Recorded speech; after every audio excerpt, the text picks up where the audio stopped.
If you are new here to AZ Beauty and you enjoy crocheting your hair, let's try this hair on me. Let's go right into the video. Whoa, wait. Before we go right into the video, I have to set this hair with hot water because it has those little, it's hard for it to stick, so yeah.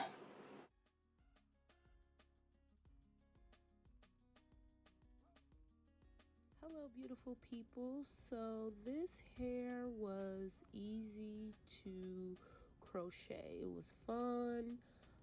It is a little silky, however, it does tell you to dip the hair after you finish. And it is called Kingston Kingtwist. And I really like this look. At first, I didn't like it once I finished because I was like, ooh, I took it back to the 80s on them. And then I was like, oh, it's okay. And then, you know, I just did it up. You know, I was more worried about that hair slipping because I did a double knot. But you just never know with silky hair. And it's 10 to 12 inches. And it's a deep wave. I really like the deep wave. So we're going to see how long this is going to last. I use 3 packs, but each pack came with 2 bundles. So that was pretty cool. And it was $7.99. So I hope you enjoy this video. And let's get back into it.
If you enjoyed this video, please don't forget to like, share, comment, and subscribe. All that stuff, all that stuff.